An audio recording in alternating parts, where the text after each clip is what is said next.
তো আমরা বাক্য দেখেছিলাম যে যেমন ধরুন রামः अन्नं খাদতি,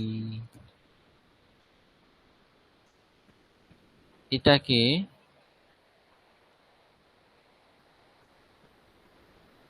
আমরা তবতু প্রত্যয় দিয়ে যদি নরমাল করি তাহলে রামः अन्नं খাদিতবান। একই রকম ভাবে যদি ধরুন বলা হয় রাম ফুটবল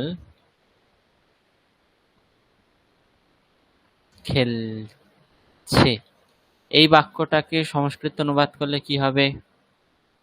রাম ফুটবল খেলছে, এটাকে সংস্কৃত অনুবাদ করলে কি হবে? रामः फुटबॉल पाद कंदुकम। रामः पादकन्दुकं क्रीडति। रामः पादकन्दुकं क्रीडति। पंकज बाबू उन्हें ठीक बोलें?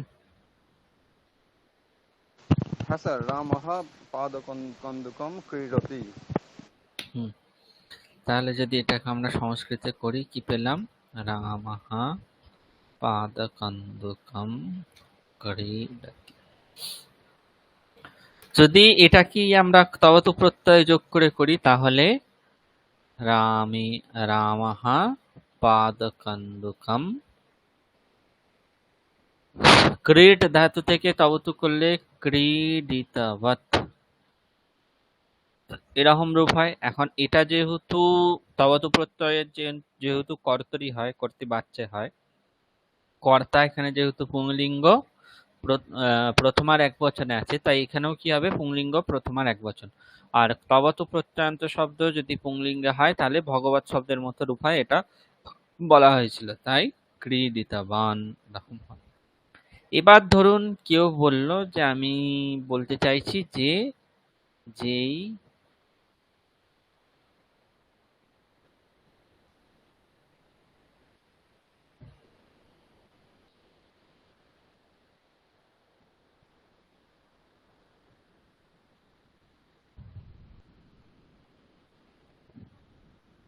রাম ফুটবল খেলেছিল তাকে জল দাও, এরকম যদি বলি, ঠিক আছে? তাহলে সাধারণত আমরা যদি এই বাক্যটাকে সংস্কৃত অনুবাদ করি তাহলে আমাদের এই ধরনের করতে হবে, ইয়াহা সাহা, এই ধরনের করতে হবে। ইয়াহা ক্রীডিতবান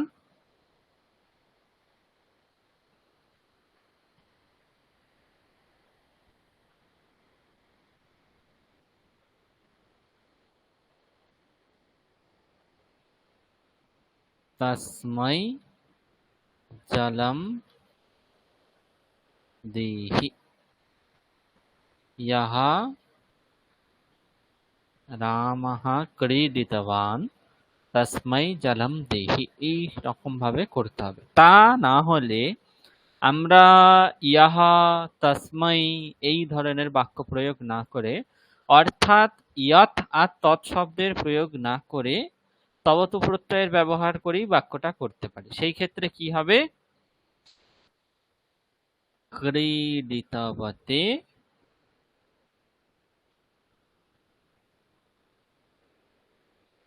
রামায় জলম দেহি, কি রূপ হলো? ক্রীডিতবতে রামায় জলম দেহি।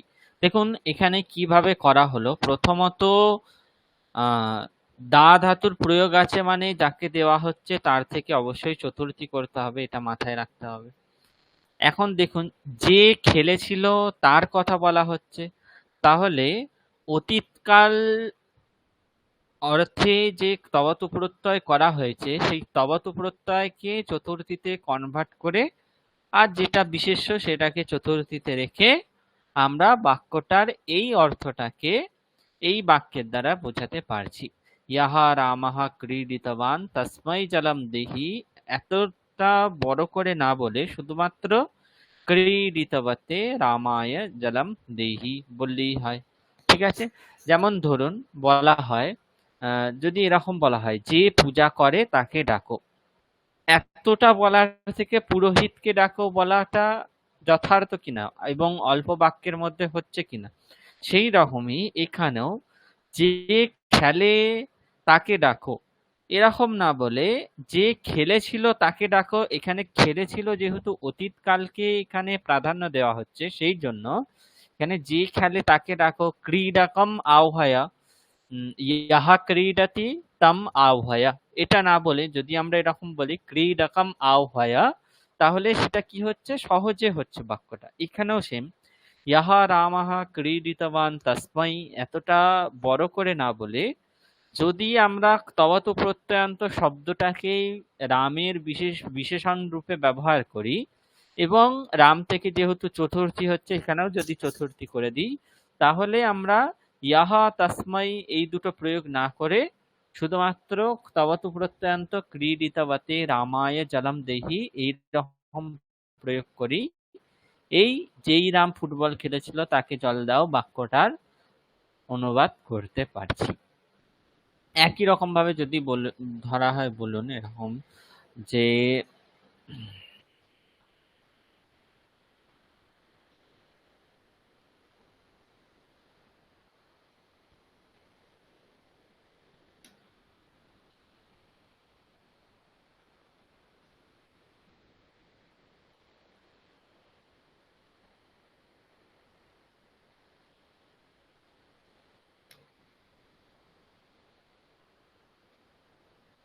ঠিক আছে, এটাকে যদি সংস্কৃতে করা হয় তাহলে কি হবে, ইয়াহা ব্যাকরণম শিক্ষিতবান তম শিক্ষকম প্রণমতু প্রণমতু।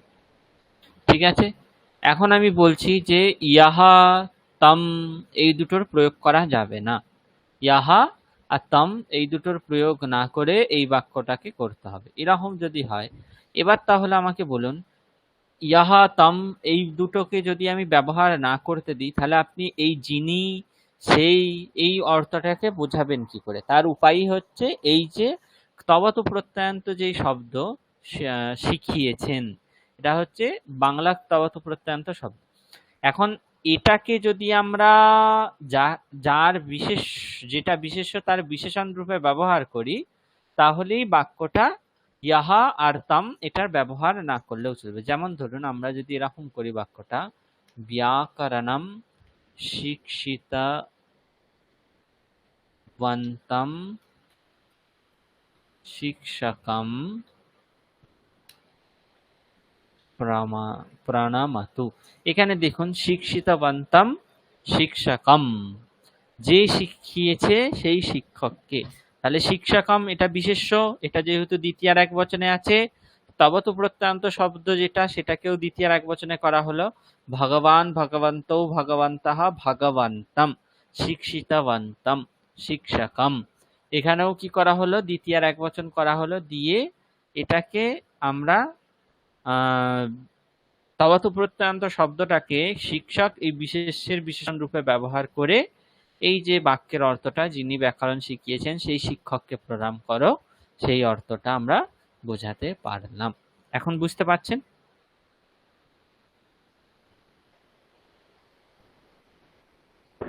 স্যার এই যে শেষের বাক্যটা যেটা বললেন, এটাতে কর্তা কে আছে?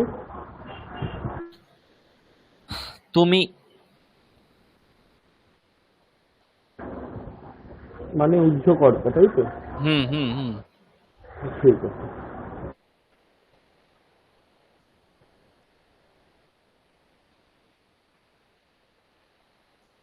পঙ্কজবাবু বুঝতে পেরেছেন? হ্যাঁ স্যার বুঝতে পেরেছি স্যার। হুম, এখন তাহলে এখানে আর অসুবিধা হবে না তো?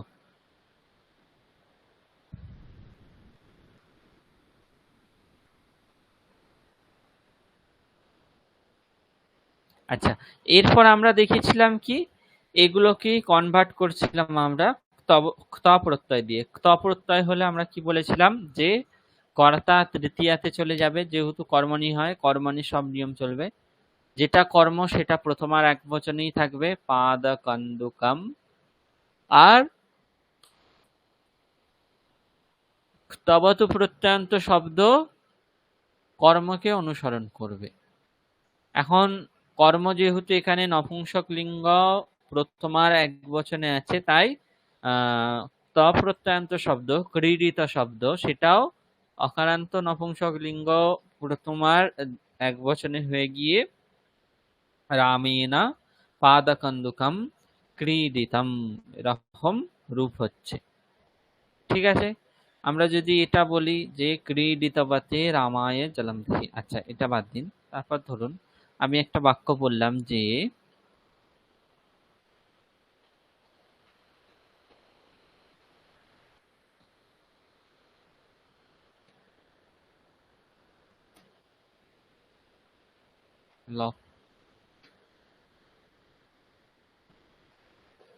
বেদ পড়েছিল।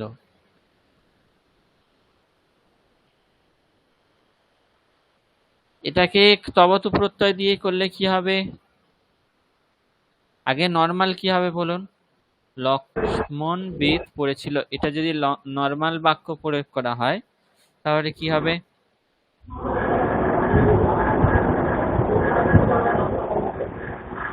সাধারণ হবে স্যার লক্ষ্মণঃ বেদম অপঠৎ।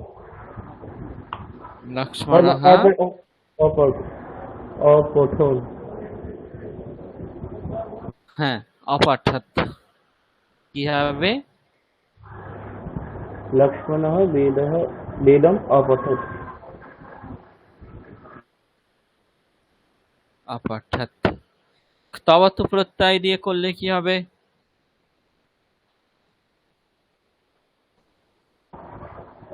লক্ষ্মণঃ বেদম অপঠিতবান। অপঠিতবান নয়, পঠিতবান হবে। অ কেন হবে আবার? লক্ষ্মণঃ, সরি স্যার, তবতু তো অতীতেই ছিল। বেদম পঠিতবান, এটাকে যদি ত প্রত্যয় দিয়ে করা হয় কি হবে পঙ্কজ বাবু? লক্ষ্মণেন বেদম পঠিতম। না, বেদ শব্দ কোন লিঙ্গ? বলেছিলাম লক্ষ্মণেন বেদম পঠিতম। বেদ শব্দ কোন লিঙ্গ? বেদ স্যার নপুংসক ভাবছিলাম, কিন্তু আপনার কথা শুনে মনে হচ্ছে এটা হচ্ছে অকারান্ত পুল্লিঙ্গ শব্দ।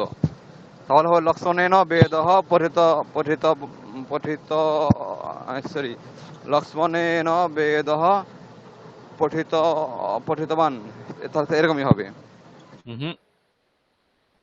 বেদম পঠিতম ওখানে বলছেন, এখানে কি করে পঠিতবান হয়ে যাবে? স্যার বেদ শব্দ রেখেছে নপুংসক লিঙ্গে নাকি স্যার এই লিঙ্গে? পুংলিঙ্গে, পুংলিঙ্গে। তাহলে স্যার বেদঃ হবে তো, লক্ষ্মণেন বেদঃ পঠিতবান এরকম হবে। পঠিতবান কেন হবে? ত প্রত্যয়ান্ত শব্দ ও কি? তপত্যয় স্যার, হ্যাঁ স্যার স্যার তাহলে হবে স্যার লক্ষ্মণেন বেদঃ পঠিতঃ। আপনি কি হাঁটছেন কোথাও? স্যার আমি গাড়িতে আছি স্যার, হ্যালো, আমার 10 মিনিট স্যার, আমি গাড়িতে আছি তো 10 মিনিটের মধ্যে বাড়ি পৌঁছাবো। 10 মিনিটের মধ্যে আমি এই শব্দ শেষ হবে আমার। না না, আমি আপনার অসুবিধা হচ্ছে মনে হচ্ছে, ওই জন্যই জিজ্ঞাসা করছি। ঠিক আছে, আমি বুঝতে পেরেছি। তাহলে ত প্রত্যয় দিয়ে করলে হচ্ছে লক্ষ্মণেনা বেদঃ পঠিতঃ, লক্ষ্মণেনা বেদঃ পঠিতঃ।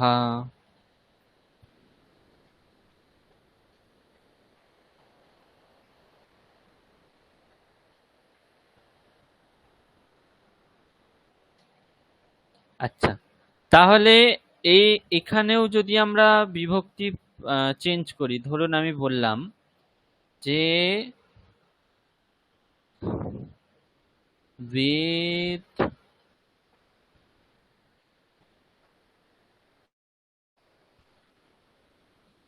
না, এটা ঠিক আছে, এটা এখন এতদূর পর্যন্তই থাক। তাহলে তবতু প্রত্যয় এবং ত প্রত্যয় ব্যবহার করে বাক্য পরিবর্তন সবাই বুঝতে পেরেছেন? রাজদীপ বাবু, হ্যাঁ স্যার। হ্যাঁ স্যার, বুঝতে পেরেছি স্যার। আর কোনো অসুবিধা নেই তো? অসুবিধা থাকলে বলুন, না হলে কিন্তু আমরা আসলে এগুলো এবার বিষয়টা হচ্ছে যখন খুব বড় ধরনের বাক্য হয়ে যাচ্ছে তখন এবার ওই কোন বিভক্তিতে দেবো এই জিনিসটা একটু সমস্যাটা হচ্ছে।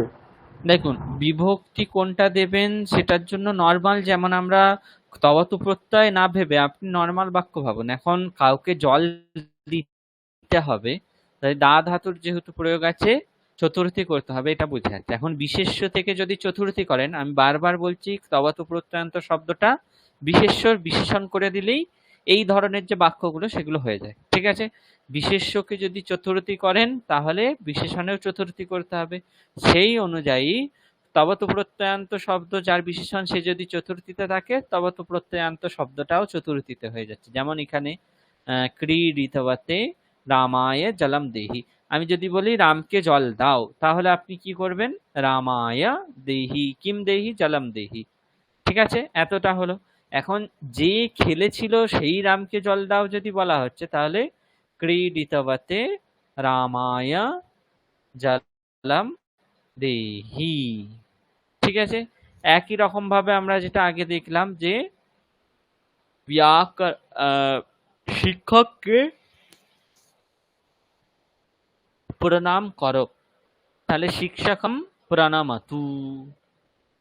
এটা যেহেতু দ্বিতীয়ার এক বচনে আছে, তার বিশেষণ হিসেবে ব্যাকরণ যিনি শিখিয়েছেন তিনি, এটা যে আছে সেটাও কি হবে? দ্বিতীয়াতেই হবে। তাই ব্যাকরণম শিক্ষিতবন্তম শিক্ষকম প্রণামাতু, ব্যাকরণ যিনি শিখিয়েছেন সেই রকম যে শিক্ষক তাকে প্রণাম করো। ব্যাকরণম শিক্ষিতবন্তম শিক্ষকম প্রণামাতু। স্যার স্যার এখানে স্যার শিক্ষকম হলো কেন স্যার? শিক্ষিকা কেন হলো না কি হলো না? স্যার? এখানে দ্বিতীয় না তাহলে আপনাকে এখানে করতে হতো শিক্ষিতবন্তিম। স্ত্রীলিঙ্গ বলছেন তো আপনি? না স্যার, বল স্যার এখানে হলো দ্বিতীয়া স্যার। এখানে তো যে প্রণাম করার ক্ষেত্রে স্যার কিছু দেওয়ার ক্ষেত্রে হয়তো চতুর্থী স্যার, প্রণামের ক্ষেত্রে কি হবে দ্বিতীয়া সবসময়? না না, আপনি প্রণামের ক্ষেত্রে সাধারণভাবে দেবতাকে নমস্কার করছি, কি বলবেন আপনি? দেবম প্রণমামি, তাই তো? না দেবায় প্রণমামি বলেন? স্যার আমি বললেন স্যার যে নম শিবায়, বিষ্ণুবে নম, গুরুবে নম। না, ওটা হচ্ছে আচ্ছা আচ্ছা, ওটা আপনি ওই ধরনের প্রশ্ন করছেন। ওখানে হচ্ছে নামাহা এই অব্যয়টার প্রয়োগে, ঠিক আছে? নামাহা এই অব্যয়টার প্রয়োগে চতুর্থী হয়।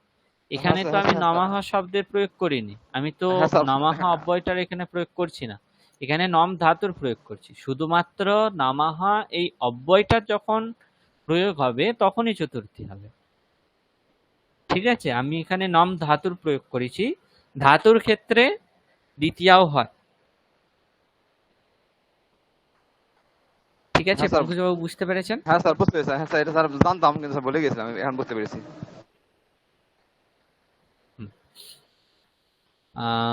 যেমন ধরুন, রাজদীপ বাবু আপনার জন্য আর একটা বাক্য বলছি। এরকম যদি বলা হয় যে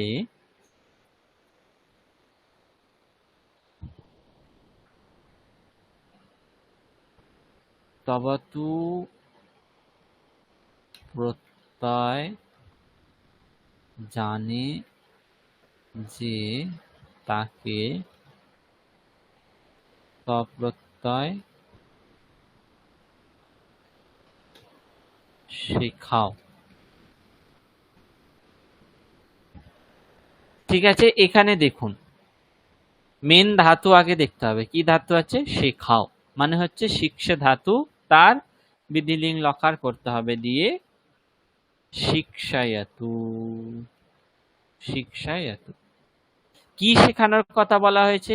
কিম শিক্ষায়াতু, কি দিয়ে প্রশ্ন করে যেটা উত্তর পাওয়া যায় সেটা দ্বিতীয়া হয়, কর্ম কারক হয় এবং দ্বিতীয়া হয়, তাহলে ক্ত প্রত্যয় শেখানোর কথা বলা হচ্ছে, সেই জন্য ক্ত প্রত্যয়ম শিক্ষায়তু। তাকে, যে ক্তবতু প্রত্যয় জানে তাকে। এখন দেখুন এখানে আপনি যদি ইয়াহা ক্তবতু প্রত্যয়ম জানাতি তম ক্ত প্রত্যয়ম শিক্ষায়তু এরকম যদি বলেন, বাক্যটা অনেকটা দীর্ঘ হচ্ছে। তার জায়গায় আমরা এখানে তাকে বলতে এখানে দ্বিতীয়া করতেই হবে, তাহলে তার বিশেষণ হিসেবে ক্তবতু প্রত্যয় জানে, এটাকেও যদি আমরা ক্তবতু প্রত্যয়ান্ত শব্দ যোগ করে দ্বিতীয়াতে নিয়ে চলে যাই, তাহলে এই বিশেষ্যটার সঙ্গে যোগ করলে বাক্যটা হয়ে যাবে। যেমন ধরুন এখানে হবে তাহলে বাক্যটা তবতু প্রত্যয়ম জ্ঞাতবন্তম ক্ত প্রত্যয়ম শিক্ষায়তু। এবার দেখুন তাহলে এই পুরো অর্থটা এইটুকুটার দ্বারা আসছে কিনা। তবতু প্রত্যয়ম জ্ঞাতবন্তম ক্ত প্রত্যয়ম শিক্ষায়তু, এই পুরো অর্থটা চারটে পাঁচটা বর্ণের শব্দের যে অর্থ সেটা এখানে দুটো শব্দের দ্বারা আসছে কিনা। রাজদীপ বাবু, হ্যাঁ স্যার, এবার এইটা আমার বুঝতে অনেকটা সুবিধা হয়েছে এই জিনিসটা। বুঝতে সুবিধা হয়েছে। প্রথমে আপনাকে দেখতে হবে যে ধাতু যেটা আছে, মেন যে ধাতু সেটা কি বলছে, সেটা যদি সেটাকে কাহা কিম ইত্যাদি দিয়ে প্রশ্ন করে প্রথমে আপনাকে কোনটা মেন ধাতু এবং তার কোনটা কর্ম কোনটা কর্তা এগুলো বুঝে নিতে হবে। এরপর কর্তার বিশেষণ হিসেবে সবসময় ক্তবতু প্রত্যয়ান্ত শব্দ ব্যবহার করতে হবে, যেহেতু ক্তবতু প্রত্যয় কর্তরি হয়, তাই কর্তাকে সবসময় কি করবে, অনুসরণ করবে ক্তবতু প্রত্যয়ান্ত শব্দ। সেই জন্য জ্ঞাতবন্তম শিক্ষয়তু। কিম শিক্ষয়তু? ক্ত প্রত্যয়ম শিক্ষয়তু। ক্তবতু প্রত্যয়ম জ্ঞাতবন্তম ক্ত প্রত্যয়ম শিক্ষয়তু। বুঝতে পেরেছেন এবার?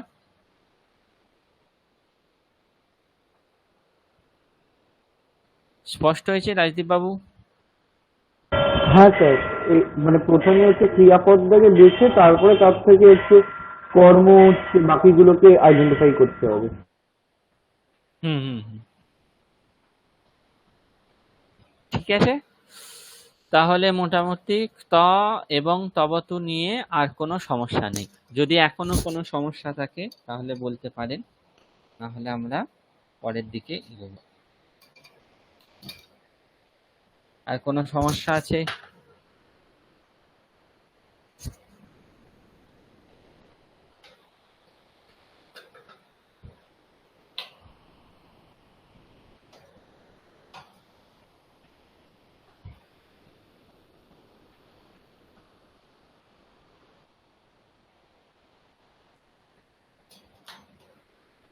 সমস্যা নেই, তাই তো?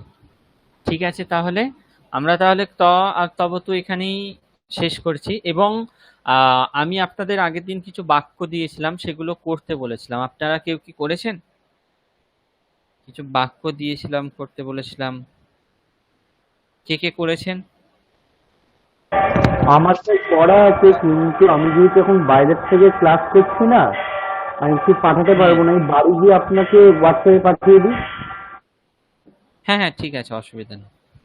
কিন্তু আমরা কি দেখেছিলাম, আহ তবতু স্যার প্রত্যয়ান্ত শব্দ স্যার যদি স্যার থাকে আমি সেটাকে বাচ্য পরিবর্তন করে। বলুন বলুন।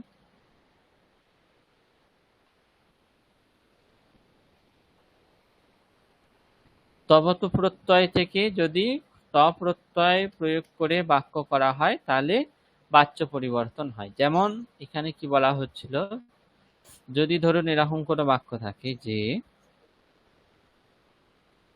শ্যামঃ রামম তাড়িতবান, তাড়িতবান, এটা কি জিয়ে যদি বলল যে কর্মণি পরিবর্তয়তু, কি বলা হলো, কর্মণি পরিবর্তয়তু। তাহলে এটা যদি কর্মবাচ্যে করতে হয় তাহলে কি করতে হবে? আপনাকে প্রথমে দেখতে হবে কর্মবাচ্যে করতে গেলে কর্তাকে তৃতীয়ায় নিয়ে গেলেন আপনি, শ্যামা, শ্যামিনা। যেটা কর্ম ছিল সেটাকে প্রথমায় নিয়ে গেলেন রামাহা। কিন্তু এই তাড়িতবান এটাকে আপনি যখন কর্মনীতে করতে যাবেন, এখানে তো যেমন আমরা ধাতুর ক্ষেত্রে ধাতুর পর একটা অন্তঃস্থ ইকার তারপর তে লাগিয়ে শ্যামেনা রামাহা তার দিয়েতে এরকম করছিলাম। এখানে তো তাড়িতবান আছে, এটা তো ধাতুর রূপ নয়। তাহলে এটাকে কর্মবাচ্যে করতে গেলে কি করতে হবে? সোজা ব্যাপার, যখন তবাতু প্রত্যয়ান্ত শব্দ থাকবে আর সেটাকে বাচ্য পরিবর্তনের জন্য ব্যবহার করতে বলবে, তখন শুধুমাত্র তবাতু প্রত্যয়ের জায়গায় ত প্রত্যয়ান্ত শব্দ ব্যবহার করতে হবে। ত প্রত্যয়ান্ত শব্দ হচ্ছে তাড়িতা। তারপর সেটা কাকে অনুসরণ করবে? কর্মকে অনুসরণ করবে। কর্ম যেহেতু এখানে অকারান্ত পুংলিঙ্গ, প্রথম আর একবচন আছে, তাই শ্যামেনা রামাহা তাড়িতাহা হয়ে গেল। এইভাবে বাক্য চেঞ্জ হবে। এরপর যদি ধরুন বলা হয় যে লক্ষ্মীহি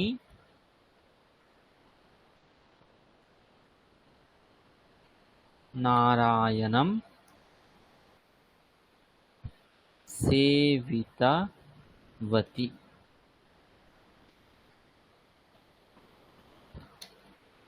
কর্মণি পরিবর্তয়তু।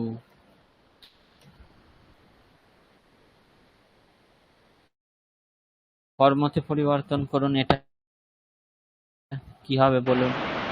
স্যার এটা হবে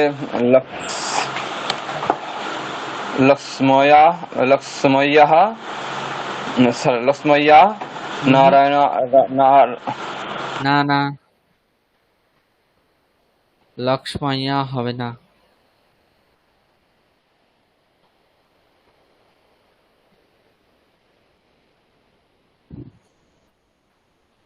স্যার নদী, নদীম, নদিয়া, লক্ষ্মিয়া, এরকম স্যার লক্ষ্ময়া এরকম হবে, তাই না স্যার?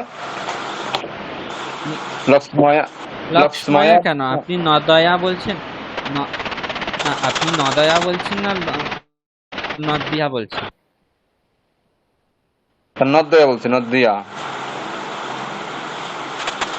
হ্যাঁ, তাহলে ওখানে লক্ষ্ময়া কি করে হবে?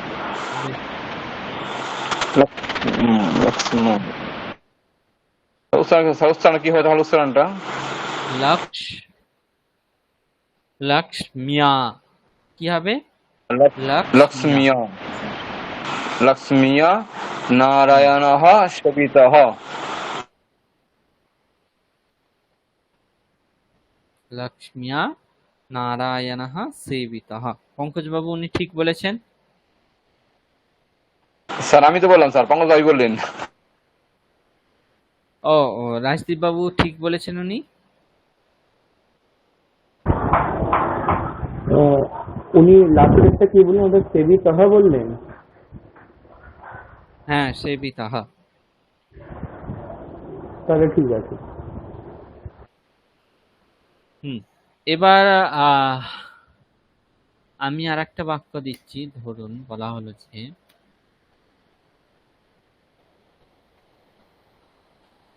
সীতা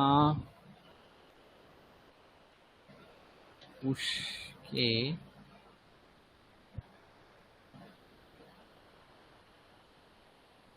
স্নান করিয়েছিল।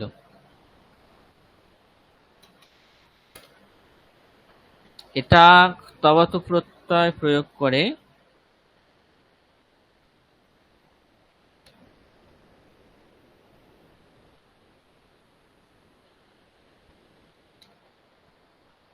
তবতু প্রত্যয় ব্যবহার করে চেঞ্জ করতে হবে। এটাতে তবতু প্রত্যয় করলে স্নান করিয়েছিল, এটার জন্য রূপ হবে স্নাপিত বৎ। এটা হচ্ছে মেন শব্দ। এরপর কি হবে না হবে আপনারা ঠিক করে বলুন। 1 মিনিট একটু ওয়েট করুন।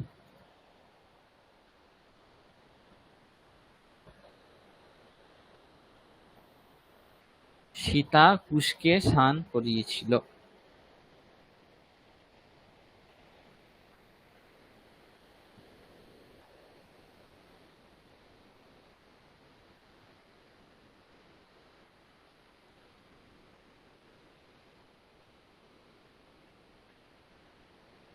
স্যার আমি বলবো করুন। বলুন।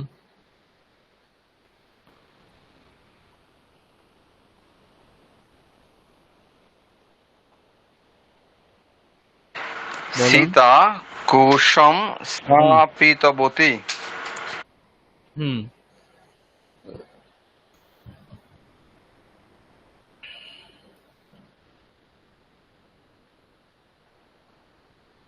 সীতা কুশম স্নাপিতা।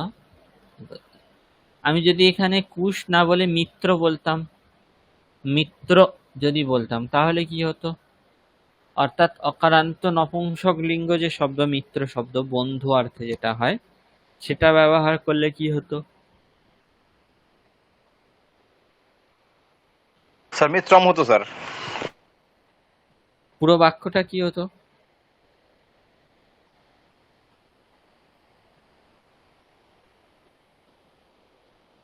সীতা মিত্রম স্নাপিতবতী।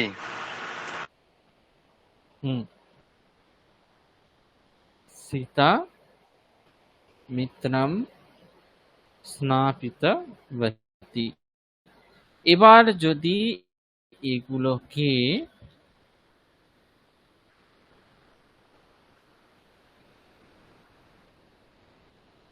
আমি বললাম যে কর্মণি পরিবর্তয়তু,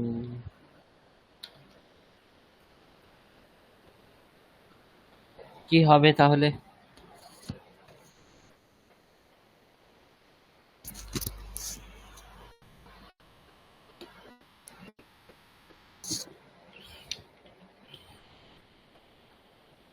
স্যার আমি বলবো বলুন। সীতয়া মিত্রম হুম স্নাপিতম। হুম সীতায়া মিত্রম স্নাপিতম। আর প্রথমটা কি হবে রাজদীপ বাবু? প্রথমটা বলতে সীতা কুশ, কুশ দিয়ে যেটা, হ্যাঁ হ্যাঁ ওটা। ওটা হচ্ছে সীতয়া হুম কুশিতঃ হুম স্নাপিতঃ। স্নাপিতঃ। ঠিক আছে, কি কি হবে তাহলে? এটা হয়ে যাবে সীতায়া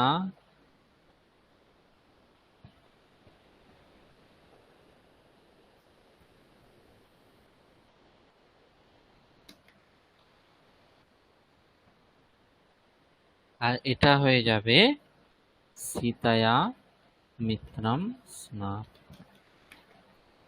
ঠিক আছে, বুঝতে পেরেছেন? তাহলে আপনাদের ত আর তবাতু প্রত্যয় মোটামুটি ক্লিয়ার হলো, তাই তো? আর কোনো অসুবিধা নেই তো এখন রাজদীপ বাবু? না স্যার। হুম, ঠিক আছে। তাহলে আমরা এখন ক্তোয়া প্রত্যয়টা দেখি। কি দেখবো? ক্তোয়া।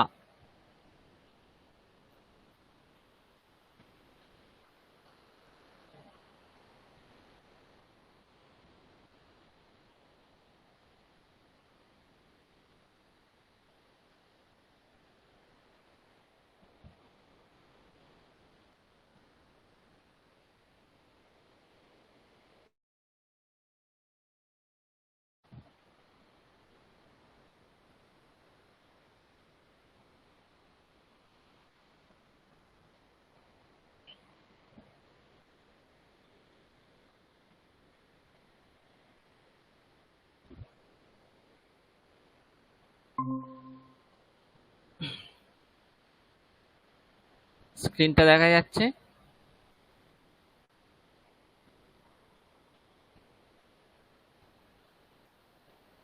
হ্যালো? হ্যাঁ স্যার, দেখা যাচ্ছে। আচ্ছা, তো ত এবং তবতু প্রত্যয়ের ক্ষেত্রে আমরা দেখেছিলাম যে সেগুলোর অনুবন্ধ লোপ অর্থাৎ ইৎসংজ্ঞার লোপ হয়ে যাওয়ার পর তবতু প্রত্যয়ের ক্ষেত্রে শুধুমাত্র তবৎ, আর ত প্রত্যয়ের ক্ষেত্রে বত অংশটাকে বাদ দিয়ে যে শুধু ত পড়ে থাকছে সেটা থাকছে। দিয়ে ত প্রত্যয়ের ক্ষেত্রে শুধু ত পড়ে থাকছিল, আর তবাতু প্রত্যয়ের ক্ষেত্রে পড়ে থাকছিল তবাত, এই দুটো অংশ পড়ে থাকছিল, এটা আমরা দেখেছি। ঠিক আছে, এবার ত্বা প্রত্যয়ের ক্ষেত্রেও সেরকম জিনিস হয়, কিন্তু কি বলা হচ্ছে, ত্বা প্রত্যয়স্য অর্থঃ অতীত কালঃ। ত্বা প্রত্যয়ের অর্থ হচ্ছে অতীতকাল। ত্বা প্রত্যয়কে ভেঙে আমরা কি কি অক্ষর পাই? ক, ত, ওয়া, আ, এই চারটি অক্ষর আমরা পাই। এইগুলির মধ্যে প্রথম যে ককার সেটার কি হয়ে যায়, ইৎসংজ্ঞা আর লোপ হয়ে যায়। প্রথম ককারে কি হয়, ইৎসংজ্ঞা আর লোপ। ইৎসংজ্ঞা লোপ হয়ে গেলে তারপর পড়ে থাকে হচ্ছে ত, ব আর আ, যেটাকে মেলালে আমরা ত্বা এইরূপ অংশ খুঁজে পাই। কি পাই? ত্বা। কি অবশিষ্ট থাকে? ত্বা। ত্বা, কটা বাদ দিয়ে শুধুমাত্র ত্বা অবশিষ্ট থাকে। ঠিক আছে,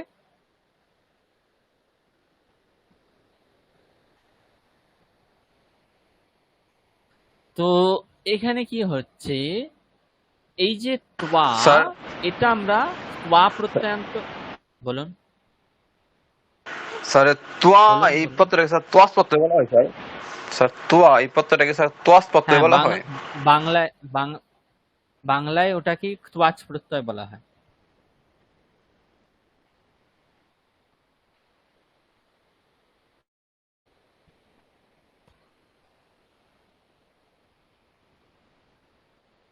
বুঝতে পেরেছেন পঙ্কজ বাবু? হ্যাঁ স্যার বুঝতে পেরেছি। হুম, এরপর বলা হচ্ছে ত্বা প্রত্যয় ধাতুর পর হয়, সেটা তো নর্মাল বিষয়। এরপর দেখুন, ত্বা আর ত আর তবাতু প্রত্যয় আমরা কি দেখেছিলাম যে সেগুলো ধাতুর পর অতীতকাল অর্থে হয়, কিন্তু ত প্রত্যয় কর্মণি হয় আর তবাতু প্রত্যয় কর্তরি হয়। এবং বাচ্যান্তর করলে কি হবে, ত প্রত্যয়ান্ত শব্দ হলে সেটাকে যদি কর্তরি করতে হয় তাহলে তবাতু প্রত্যয় যোগ করে করতে হবে, আর তবাতু প্রত্যয়ান্ত বাক্য যদি থাকে তাহলে সেটাকে ত প্রত্যয় করতে হবে। এইভাবে আমরা দেখেছি।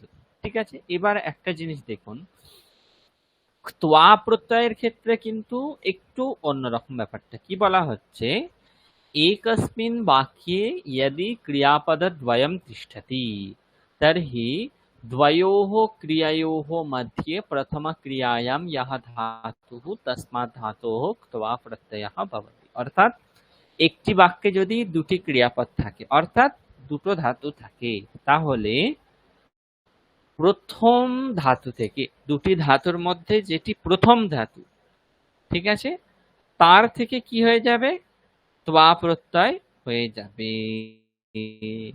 যেমন একটা উদাহরণ দেখানো হচ্ছে, যথা অন্নম খাদিত্বা বিদ্যালয়ম গচ্ছতি।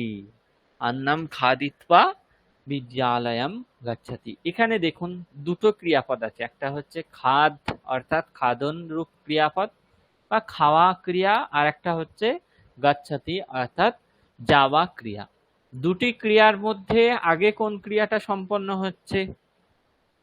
খাওয়া যাওয়ার মধ্যে আগে কোন ক্রিয়াটা সম্পন্ন হচ্ছে? আগে আচ্ছা খাওয়া। খাওয়া। খাওয়া।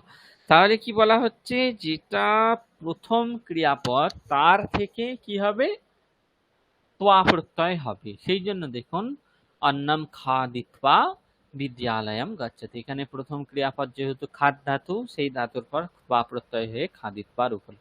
এবং ত্বা প্রত্যয়ের শেষে যেহেতু সবসময় ত্বা অবশিষ্ট থাকে, তাই খাদিত্বা, এখানে ত্বা পাওয়া গেল।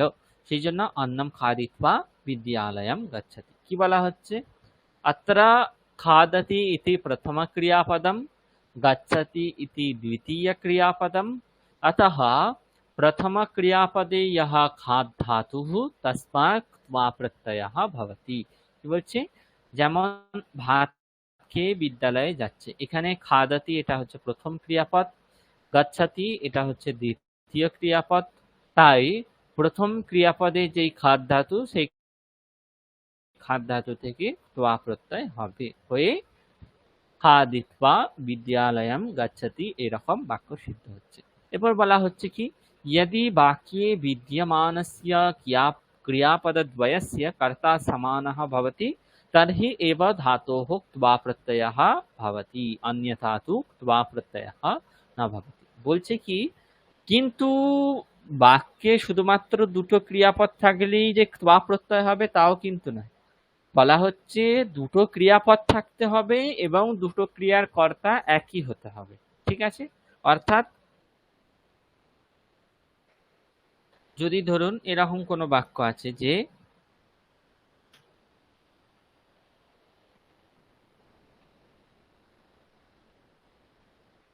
রাম ভাত খাচ্ছে, শ্যাম বিদ্যালয়ে যাচ্ছে। স্যার আপনি কিছু লিখছেন স্যার? হ্যাঁ স্যার স্ক্রিন দেখতে পাচ্ছি না। হ্যাঁ হ্যাঁ, আমি চেঞ্জ করছি, স্ক্রিন চেঞ্জ করি। হ্যাঁ, এখন দেখতে পাচ্ছেন? হ্যাঁ স্যার। হ্যাঁ, তো কি বলা হচ্ছে, ধরুন এই রকমের একটা বাক্য রইল, রাম ভাত খাচ্ছে, শ্যাম বিদ্যালয়ে যাচ্ছে। এখানেও দেখুন দুটো ক্রিয়াপদ, একটা হচ্ছে খাওয়া আর একটা হচ্ছে যাওয়া। এখন তাহলে আমাদের নিয়ম অনুযায়ী যেটা প্রথম হবে সেই ক্রিয়াপদ থেকে যদি ত্বা প্রত্যয় করে দিই তাহলে বাক্যটা কিরকম হয়ে যাবে অনুবাদ করলে? রামাহা অন্নম খাদিত্বা শ্যামাহা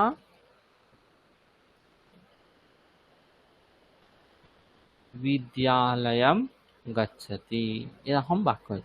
কিন্তু এই বাক্যটা করলে এটা ভুল। কারণ কি, খাচ্ছে রাম, যাচ্ছে শ্যাম, ঠিক আছে, দুটো ক্রিয়ার যেহেতু একই ক্রিয়া কর্তা নেই, তাই এখানে ত্বা প্রত্যয় হবে না। ত্বা প্রত্যয় না হলে কি হবে? রামাহা অন্নম খাদতি শ্যামাহা বিদ্যালয়ম গচ্ছতি, এরকম বাক্য হয়ে যাবে। কিন্তু যখন বাক্যে দুটি ক্রিয়াপদ থাকবে এবং দুটি ক্রিয়ার একটাই কর্তা হবে, অর্থাৎ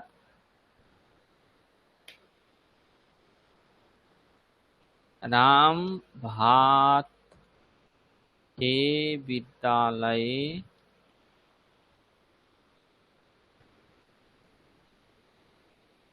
যাচ্ছে, এই ধরনের যখন বাক্য হবে, এখানে কিন্তু দেখুন খাওয়া ক্রিয়ার যেটা কর্তা, যাওয়া ক্রিয়ারও কিন্তু সেম কর্তা। তো এখানে একই ক্রিয়াপদ হওয়ার জন্য এই বাক্যটাকে যদি আমরা সংস্কৃতে করি তাহলে কি হবে? রামः অন্নম খাদিত্বা বিদ্যালয়ম গচ্ছতি হয়ে যাবে। ঠিক আছে, তাহলে আমরা দুটো জিনিস দেখতে পেলাম। প্রথম হচ্ছে কি, প্রথম হচ্ছে বাক্যে ক্রিয়াপদ দ্বয়ম ভবেত, আর একটা কি, দ্বয়োঃ ক্রিয়য়োঃ একা এব কর্তা ভবেত। বাক্যে দুটি ক্রিয়া থাকতে হবে আর দুটি ক্রিয়ার একটি কর্তা থাকতে হবে। এই হলো দুটো জিনিস আমরা দেখলাম। এই দুটো জিনিস বুঝতে পেরেছেন কি বোঝানো হচ্ছে এই দুটো জিনিসের দ্বারা?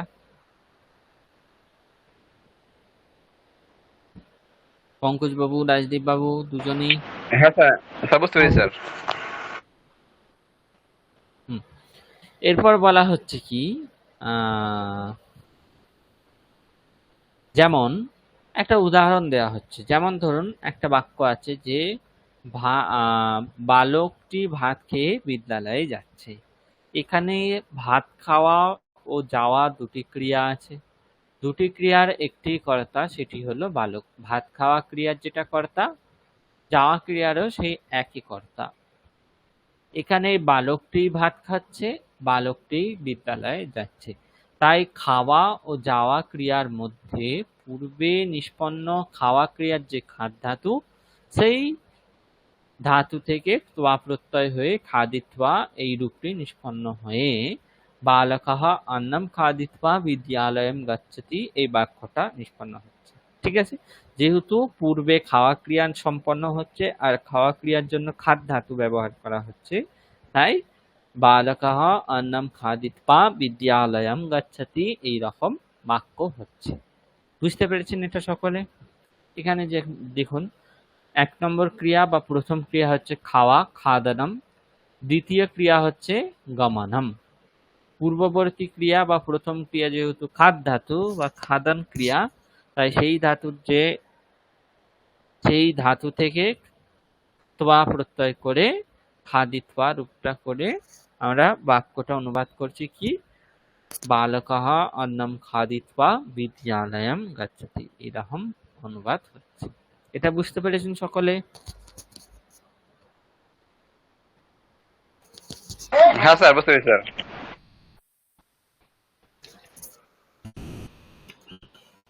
আচ্ছা,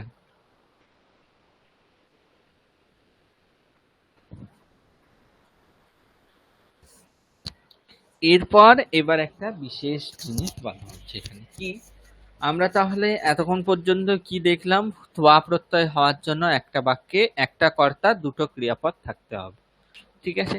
কিন্তু শুধুমাত্র যে একটা কর্তা দুটো ক্রিয়া করলেই ত্বা প্রত্যয় হয় তা কিন্তু নয়।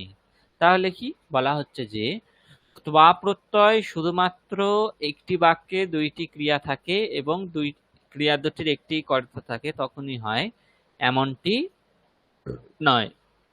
অর্থাৎ একটা কর্তা দুটো ক্রিয়াই থাকতে হবে, দুটো ক্রিয়ার বেশি থাকা যাবে না, এরকম নিয়ম নেই।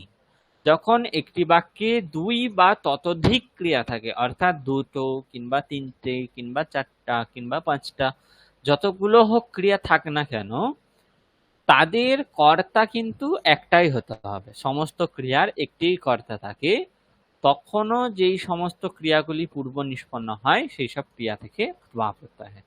তখন কিন্তু কি হবে, অন্তিম যে ক্রিয়া তার পূর্ববর্তী যতগুলো ক্রিয়া আছে, ঠিক আছে, অন্তিম যে ক্রিয়া তার পূর্ববর্তী যতগুলো ক্রিয়া আছে সবগুলো থেকেই কি হয়ে যাবে, ত্বা প্রত্যয় হয়ে যাবে। একটা উদাহরণ দিচ্ছে কি, যেমন বালকটি সকালে ঘুম থেকে উঠে ভাত খেয়ে স্নান করে বিদ্যালয়ে যাচ্ছে। এখানে কটা ক্রিয়াপদ আছে গুণে বলুন দেখি?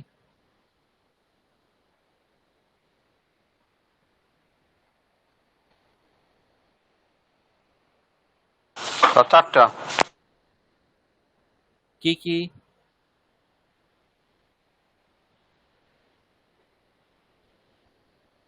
স্যার উঠা, খাওয়া, স্নান করা আর হচ্ছে যাওয়া। হ্যাঁ, তাহলে এগুলোর মধ্যে একদম অন্তিম ক্রিয়া কোনটা?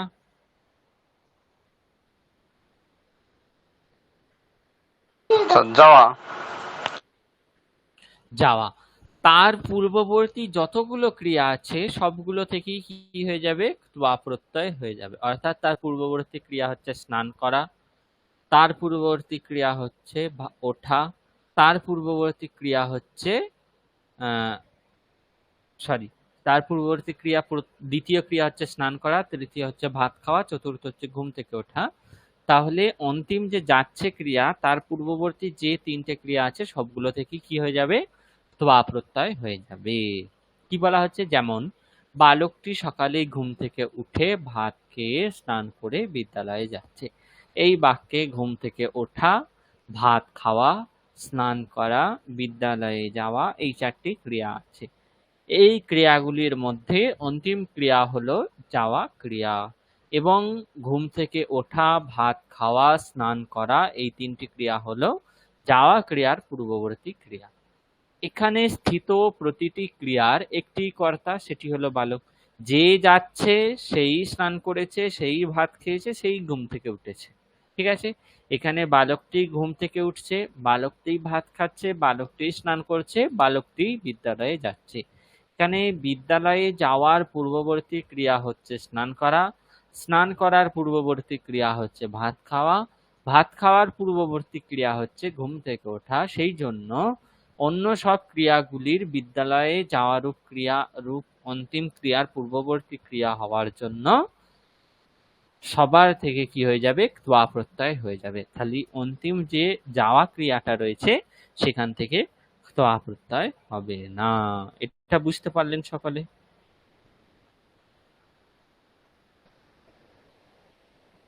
হ্যাঁ স্যার, বুঝতে পেরেছি স্যার। রাজদীপ বাবু?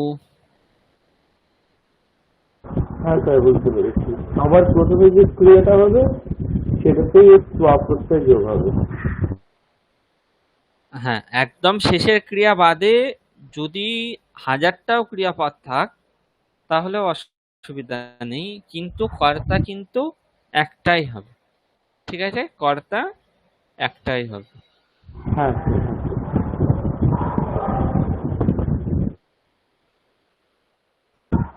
সর্বনামের ক্ষেত্রে তো ব্যবহার হতে পারে, মানে কোথাও রাম আর পরের জায়গাতে ধরো ভাবুন বলছে সে দিয়ে, তখন তো ব্যবহার হতে পারে এইটা। আপনার কথাগুলো বোঝা যাচ্ছে না রাজদীপ বাবু, একটু মানে সাউন্ডটা মনে হচ্ছে যে কাছাকাছি কিছু পাখা চলছে, ওরকম আটকে আটকে আসছে। এবার তো শোনা যাচ্ছে? এবার একটু শোনা যাচ্ছে, বলুন। হ্যাঁ, বলছি এবার ধরুন কোনো বাক্যতে আছে রাম এবং তার সাথে সেও দেয়া আছে, মানে সে রামকেই আরেকবার সেভাবে উল্লেখ করা হচ্ছে, তখন তো হবে এটা। হ্যাঁ, তখনও হবে, কারণ কর্তা সে এটার দ্বারা তো কর্তাকেই বোঝানো হচ্ছে, রামকেই বোঝানো হচ্ছে, অন্য কারো তো উল্লেখ করা হচ্ছে না। সে এটার দ্বারা সেই রামকেই বোঝানো হচ্ছে।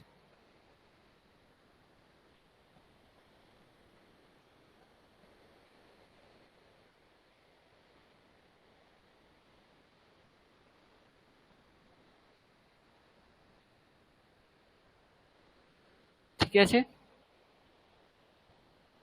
ত্বা প্রত্যয় হয়ে জাগরিত্বা খাদিত্বা স্নাত্বা ইত্যাদি রূপ হয়ে বালকাः জাগরিত্বা খাদিত্বা স্নাত্বা বিদ্যালয়ম গচ্ছতি। ঠিক আছে, তাহলে প্রথম ক্রিয়া হচ্ছে, অন্তিম ক্রিয়া হচ্ছে যাওয়া, তার পূর্ববর্তী ক্রিয়া হচ্ছে স্নান, তার পূর্ববর্তী ক্রিয়া হচ্ছে খাওয়া, তার পূর্ববর্তী ক্রিয়া হচ্ছে উত্থান অর্থাৎ ওঠা।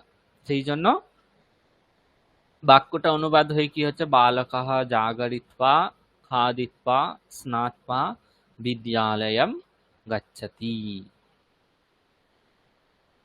এবার কিছু ত্বা প্রত্যয়ান্ত রূপ, যেমন হচ্ছে ক্রি ধাতুর পর ত্বা প্রত্যয় করলে আমরা দেখেছি ত্বা প্রত্যয় যেহেতু শুধুমাত্র ত্বা অবশিষ্ট থাকে তাই কৃত্বা, রি ত্বা হৃত্বা, দৃশ ত্বা দৃष्ट्वा, খাদ ত্বা খাদিত্বা, পঠ ত্বা পঠিত্বা, লব ত্বা লব্ধ্বা, বচ ত্বা উক্ত্বা, শ্রু ত্বা শ্রুত্বা, জ্ঞা ত্বা জ্ঞাत्वा, स्मृ त्वा स्मृत्वा, धृ त्वा धृत्वा, गम त्वा गत्वा, दा त्वा दत्वा, लिख त्वा लिखित्वा, पा त्वा पीत्वा, जी त्वा जीत्वा, स्था त्वा स्थित्वा, भुज त्वा भुक्त्वा, रक्ष त्वा रक्षित्वा, कृत त्वा क्रीडित्वा। ঠিক আছে, এরপর বলা হচ্ছে কি, আমরা যেমন ত এবং তবত প্রত্যয়ের ক্ষেত্রে দেখলাম যে ত্বা প্রত্যয়ান্ত শব্দ যদি অকারান্ত পুংলিঙ্গের বিশেষ্য হয়, তাহলে বিশেষণ হয়, তাহলে অকারান্ত নর শব্দের মতো রূপ হবে বা বালক শব্দের মতো রূপ হবে। যদি ত প্রত্যয়ান্ত শব্দ আকারান্ত স্ত্রীলিঙ্গের বিশেষণ হয় তাহলে তারও রূপ আকারান্ত স্ত্রীলিঙ্গ লতা শব্দের মতো হবে। আর যদি ত প্রত্যয়ান্ত শব্দ নপুংসক লিঙ্গের বিশেষণ হয় তাহলে অকারান্ত নপুংসক লিঙ্গ যে ফল শব্দ তার মতো রূপ হবে। এটা হচ্ছে ত প্রত্যয়। তবতু প্রত্যয় পুংলিঙ্গে হলে ভগবত শব্দের মতো রূপ হবে, স্ত্রীলিঙ্গে হলে নদী শব্দের মতো, আর নপুংসক লিঙ্গ হলে জগৎ শব্দের মতো রূপ হবে। এটা আমরা দেখেছি। তাহলে ত্বা প্রত্যয়ান্ত শব্দের রূপ কার মতো হবে, এটা একটা স্বাভাবিক প্রশ্ন। তো তার জন্য কি বলা হচ্ছে যে আসলে ত্বা প্রত্যয়ান্ত শব্দ হচ্ছে অব্যয়, এবং অব্যয়ের লক্ষণ হচ্ছে সদৃশম ত্রিষু লিঙ্গেষু, দেখুন নিচে লেখা আছে সদৃশম ত্রিষু লিঙ্গেষু সর্বাসু চ বিভক্তিষু वचनेषु च सर्वेषु यन्न व्येति तदव्ययम्। सदृशं त्रिषु लिङ्गेषु सर्वासु च विभक्तिषु वचनेषु च सर्वेषु यन्न व्येति तदव्ययम्।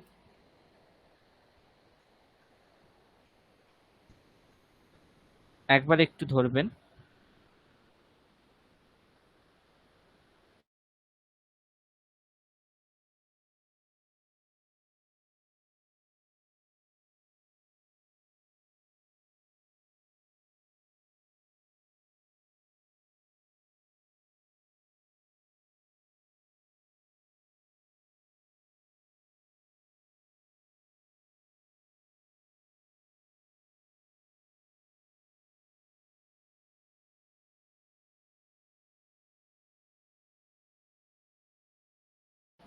হ্যাঁ, শুনতে পাচ্ছেন তাহলে?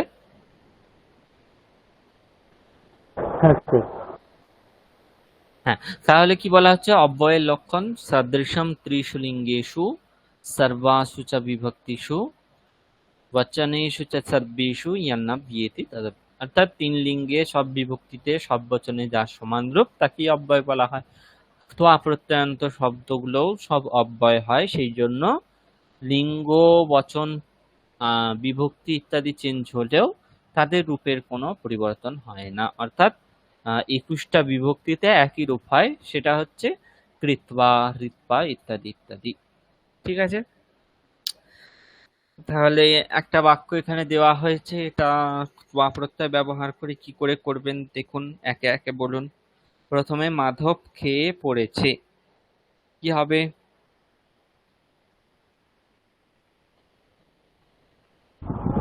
বলবো স্যার? মাধবः খাদিत्वा पठति।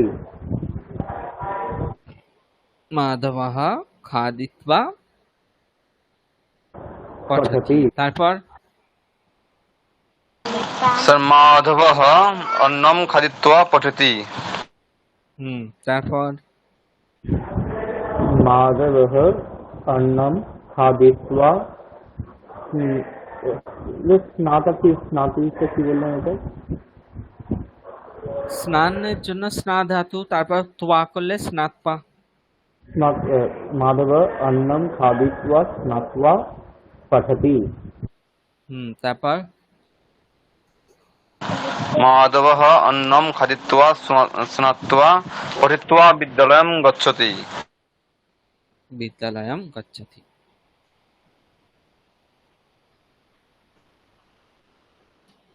এটা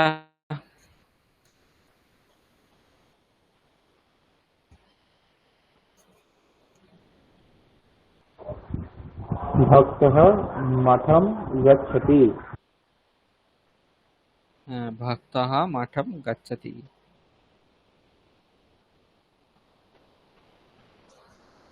তারপর ভক্তः স্নাত্বা ক্রীড়াক্ষেত্রম গচ্ছতি। মাঠে নয়, ওটা মঠে আছে পঙ্কজ বাবু, মঠ মঠ। মঠম মঠম গচ্ছতি। হ্যাঁ, তাহলে কি হবে আর একবার বলুন পুরো বাক্যটা। স্যার ভক্তः স্নাত্বা মঠম গচ্ছতি। তারপর भक्तः स्नात्वा मठं गत्वा देवतां प्रणमति। প্রণমতি। তারপর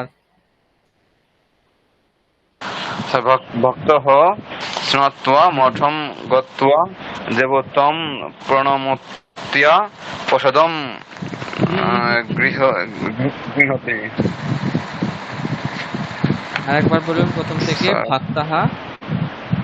ভক্তः স্নাত্বা মঠম গত্বা দেবতাং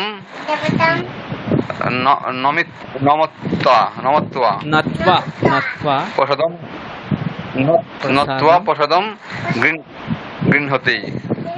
গৃহহাতি নয়, গৃহহাতি। কি হবে? গৃহহাতি। গৃহহাতি। আর শেষেরটা কি হবে রাজদীপ বাবু? ভক্তঃ স্নাত্বা মঠম গত্বা দেবতাম নত্বা প্রসাদম গৃহীত্বা। গৃহীত্বা নয়, এখানে হবে গৃহীত্বা। প্রসাদম ত্বা গৃহম গচ্ছতি। গৃহম গচ্ছতি। তাহলে দেখুন এত বড় বাক্য কত সহজে অনুবাদ করা যাচ্ছে ত্বা প্রত্যয়ের দ্বারা। ভক্তঃ স্নাত্বা মঠম গত্বা দেবতাম নত্বা প্রসাদম গৃহীত্বা গৃহম গচ্ছতি। ঠিক আছে? আচ্ছা পঙ্কজ বাবু, আপনার পাশ থেকে কি সংস্কৃত উচ্চারণ করছে ওটা? স্যার আমার ছোট মেয়ে, বয়স 4 বছর। আচ্ছা, উনি মানে আপনার থেকে শুনে শুনেই কি বলছে নাকি সংস্কৃত জানে? না স্যার ও দুষ্টামি করছে। আচ্ছা, উচ্চারণ তো আপনার শুনে শুনে ভালোই উচ্চারণ করছে। গীতা ইত্যাদি পড়ে নাকি? না স্যার, ও গীতা কিছু লোক পারে।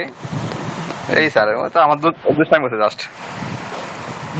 না, খুব সুন্দর উচ্চারণ করছে। পাশ থেকে শুনে শুনেই এত সুন্দর উচ্চারণ করছে, ভালো লাগলো খুব। লজ্জা লাল হয়ে গেছে, আপনার প্রশংসায় লজ্জা লাল হয়ে গেছে। আচ্ছা, আগেও একদিন আপনি পড়ছিলেন যখন শুনে শুনে বলছিল সম্ভবত। হ্যাঁ স্যার, ও প্রায় ট্রাই করে দুষ্টামি করার জন্য, মানে দুষ্ট তো ট্রাই করে কখন দুষ্টামি করা যায়। না, এরকম দুষ্টামি করা ভালো। ভালো জিনিস আপনি পড়ছেন, আপনার সঙ্গে ওরও শেখা হচ্ছে, এরকম দুষ্টামি করলে করতে দেবেন? আচ্ছা, এরপর এখানে 3টে বাক্য দেওয়া আছে। 3টে বাক্য কি হবে আপনারা তাহলে করুন এখন। যদি কিছু অসুবিধা হয় বলবেন। কৃষ্ণ স্নান করে গীতা পড়ে ভাত খেয়ে বিদ্যালয়ে যাচ্ছে। নরেন্দ্র খেলা করে পড়ে ধ্যান করে ঘুমাচ্ছে। সীতা ফুল তুলে দেবতাকে প্রণাম করে বাড়ি যাচ্ছে। এই 3টে বাক্য কি হবে এক্ষুনি লিখুন, তারপর আমি জিজ্ঞাসা করব।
হয়ে গেলে বলবেন, কিন্তু সবাই লিখবেন, কারণ বানান ভুল অনেক সময় হয়ে যায়। আমি স্যার বাইরে থেকে ক্লাস করছি, আমি লিখতে পারছি না। আমি মানে মানে পড়ে পড়ে আমি মনে মনে ভেবে রাখছি। আচ্ছা ঠিক আছে। আপনার হুম হুম হুম, ঠিক আছে।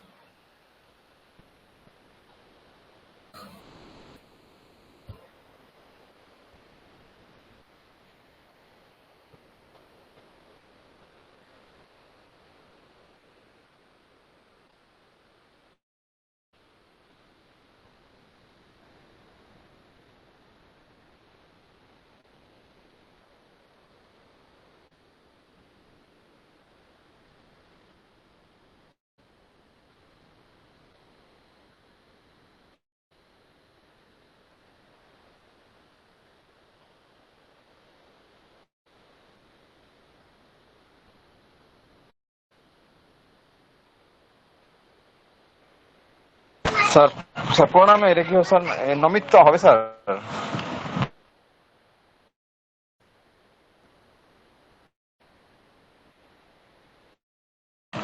স্যার কি শুনতে পাচ্ছেন?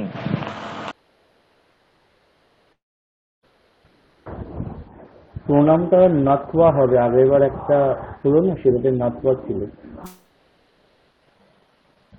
নথবা, নথবা, হ্যাঁ হ্যাঁ, নথবা। আচ্ছা, চিতা কি হবে? চিতা তো স্যার কি হবে স্যার? চিত্তয়া। চিতবা। তাহলে স্যার করেছি স্যার তিনটাই। আচ্ছা, কি করেছেন বলুন প্রথমটা? করেছি স্যার। কৃষ্ণः স্নাत्वा গীতম পঠিत्वा অন্নম খাদিत्वा বিদ্যালয়ং গচ্ছতি। নরেন্দ্রः ক্রীড়িत्वा পঠিत्वा ধাত্वा ধিয়াत्वा शेते। सीता पुष्पं चित्वा देवतां नत्वा गृहं गच्छति। হুম, ঠিক আছে।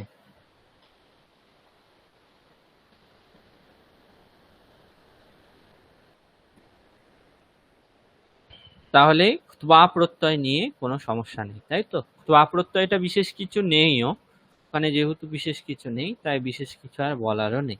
ত্বা প্রত্যয় মোটামুটি বুঝতে পেরেছেন। কিন্তু এখানে আর একটা জিনিস বলার আছে ত্বা প্রত্যয়ের ক্ষেত্রে, সেটা ত্বা প্রত্যয় জানা হলেই মোটামুটি জানা হলো। ত্বা প্রত্যয়ের সঙ্গে সঙ্গে আর একটা জিনিস আমাদের শিখতে হয়, সেটা হচ্ছে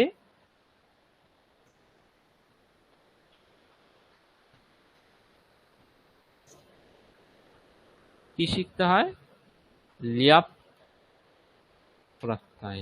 হ্যাঁ, এই লিয়াপ প্রত্যয়কে ভাঙলে আমরা কি কি পাবো? লা, ইয়া, আ, প। এইগুলোর মধ্যে এই প্রথম ল আর অন্তিম যে প, এই দুটোর ইৎসংজ্ঞা আর লোপ হয়ে যায়। কি হয়ে যায়? ইৎসংজ্ঞা আর লোপ। শুধুমাত্র তাহলে কি পড়ে থাকে? ইয়া পড়ে থাকে। কি পড়ে থাকে? ইয়া। সেই জন্য লিয়াপ প্রত্যয়ান্ত সমস্ত শব্দের শেষে আমরা ইয়া ইয়া এটা পাবো, ঠিক আছে? এবং লিয়াপ প্রত্যয়ান্ত শব্দ কি হয়? লিয়াপ প্রত্যয়ান্তঃ শব্দঃ অব্যয়ম ভবতি। লিয়াপ প্রত্যয়ান্ত শব্দ হচ্ছে অব্যয়, ঠিক আছে? যেহেতু অব্যয় হয়, তিন লিঙ্গে তিন বচনে কোনো পরিবর্তন হবে না, একই রকম রূপ হবে, ঠিক আছে? কিন্তু একটা জিনিস মাত্র বোঝার আছে, সেটা হচ্ছে ত্বা প্রত্যয় যখন হয়, ত্বা প্রত্যয় কখন হয় বলেছি? অতীতকাল অর্থে, অতীতকালার্থে হয়। ধাতুর পর ত্বা প্রত্যয় হলে শুধুমাত্র ত্বা অবশিষ্ট থাকে, এটা দেখেছি। এখানে কি বলা হচ্ছে লিয়াপ প্রত্যয়ের ক্ষেত্রে? ধরুন রূপ আছে গৃহীত্বা, গৃহীত্বা, এটা হচ্ছে ত্বা প্রত্যয়ান্ত রূপ। কিন্তু বলা হচ্ছে এই গৃহীত্বা, এখানে যে গৃহ ধাতু আছে, গৃহ ধাতু আছে, তার আগে যদি কোনো উপসর্গ যোগ হয়ে যায়, যেমন ধরুন সম উপসর্গ যোগ করে দিলাম, তাহলে কিন্তু আর ত্বা প্রত্যয় না হয়ে কি হয়ে যায়? লিয়াপ প্রত্যয় হয়ে যায়। লিয়াপ প্রত্যয় শুধু ইয়া থাকে, তাই গৃহ ইয়া সব মিলিয়ে কি রূপ হয়ে যাবে? সমগৃহ্য। ঠিক আছে, ধরুন এরকম রূপ হলো যে একটা লব্ধ্বা, এটা হচ্ছে লভ ধাতু, তারপর হচ্ছে ত্বা প্রত্যয় আছে। এখন আমরা লভ ধাতুর আগে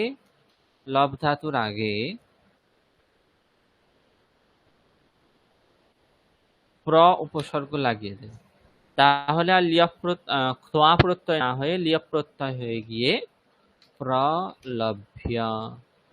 ঠিক আছে, গম ধাতু আছে, তারপর ত্বা প্রত্যয় করলে গত্বা রূপ হয়। কিন্তু গম ধাতুর আগে যদি আমরা আ উপসর্গ লাগিয়ে দিই তাহলে ত্বা প্রত্যয় না হয়ে লিয়প প্রত্যয় হয়ে গিয়ে আ গম্য রূপ হবে। ঠিক আছে, এরকমই ধরুন লিখ ধাতু, তারপর ত্বা করলে লিখিত্বা রূপ হয়। কিন্তু তার আগে আমরা যদি বি উপসর্গ লাগিয়ে দিই তাহলে লিখ ধাতু আর কিন্তু ত হবে না, তখন লিয়প হয়ে গিয়ে কি রূপ হয়ে যাবে? বিলিখ্যা। এগুলোর অর্থ কিন্তু একটাই। ঠিক আছে, লিখিত্বা এটা যেটা অর্থ, বিলিখ্যা এটারও সেম অর্থ। গত্বা এটার যেটা অর্থ, আগম্য এটার কিন্তু সেম অর্থ নয়। এখানে আ মানে হচ্ছে আশা। ঠিক আছে, গত্বা মানে হচ্ছে যেটা অর্থ, আগম্য মানে হচ্ছে, গত্বা মানে গিয়ে, আগম্য মানে এসে। ঠিক আছে, লব ধাতুর ক্ষেত্রে লব্ধ্বা এটার যেটা অর্থ, প্রলভ্য এটারও সেম একই অর্থ, লাভ করিয়া। ঠিক আছে, গৃহীত্বা এটার যেটা অর্থ, সমগৃহ্য এটারও সেম একই অর্থ।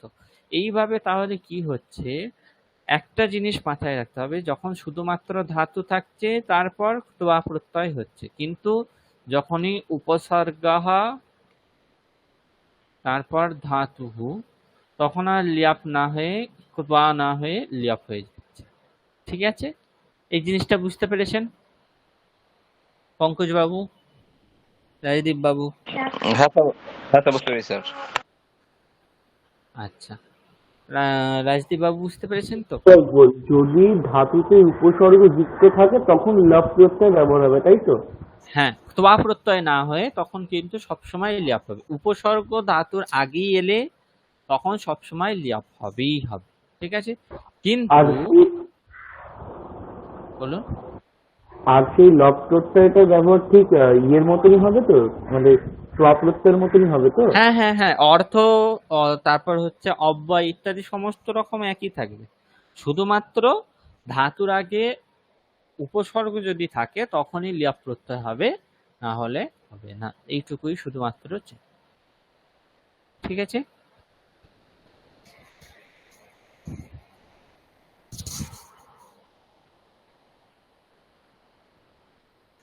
এখানে এবার একটা বিশেষ বলা হচ্ছে কি, যে বিশেষঃ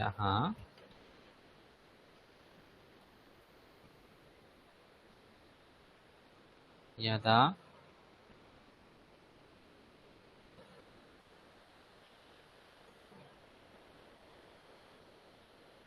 বাংলায় দেখি, যখন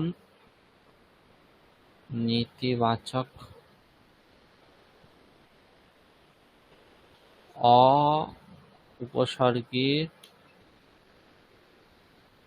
প্রয়োগ হবে তখন শুধুমাত্র ত্বা প্রত্যয়ের স্থানে লিয়াপ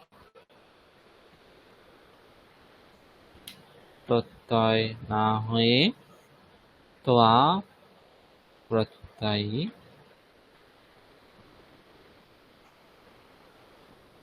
হবে। ঠিক আছে, এটা হচ্ছে বিশেষ, অর্থাৎ নেতিবাচক মানে কি, না সূচক অ উপসর্গ যখন কোনো ধাতুর আগে ব্যবহার হবে তখন কিন্তু লিয়াপ প্রত্যয় হবে না। যেমন ধরুন কৃত্বা, কৃত্বা তার আগে আমরা যদি অ উপসর্গ লাগাই এবং তার অর্থ যদি না হয়, ঠিক আছে, তাহলে কি হবে, কৃত্বা কৃত্বাই থেকে যাবে, এখানে আর লিয়াপ হবে না, অকৃত্বা।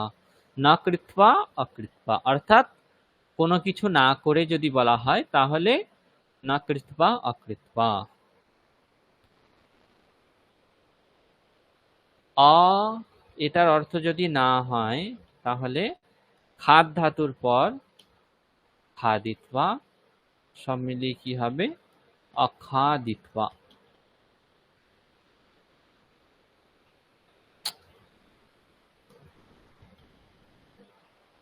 অখাদিত্বা এখানে হয়ে যাচ্ছে অকৃত্বা।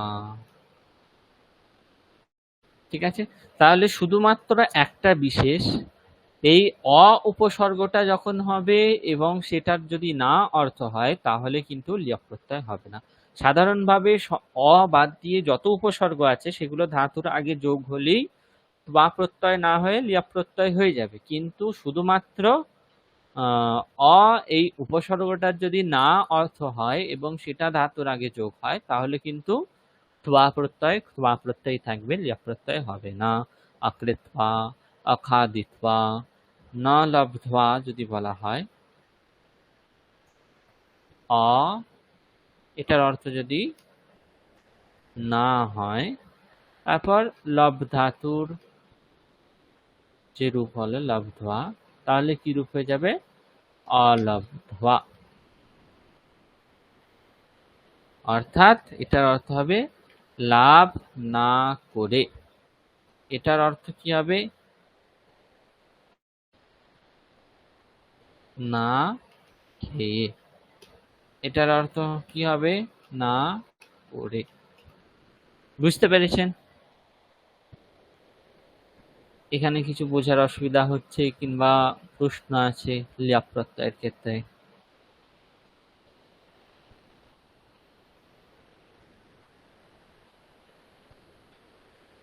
রাজদীপ বাবু? না স্যার, না স্যার।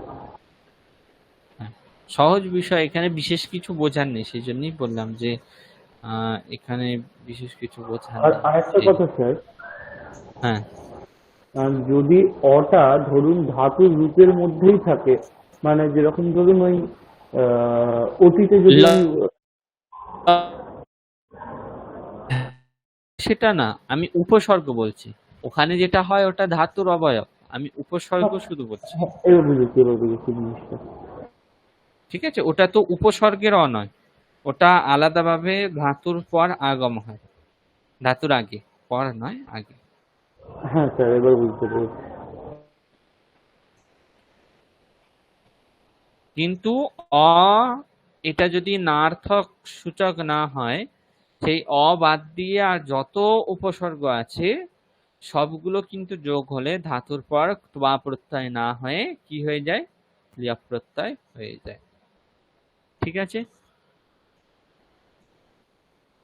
হ্যাঁ হ্যাঁ হ্যাঁ স্যার। ঠিক আছে, পঙ্কজ বাবু বুঝতে পেরেছেন তো? হ্যাঁ স্যার, বুঝতে পেরেছি স্যার। ঠিক আছে, এবার বলুন তাহলে যদি কিছু প্রশ্ন থাকে।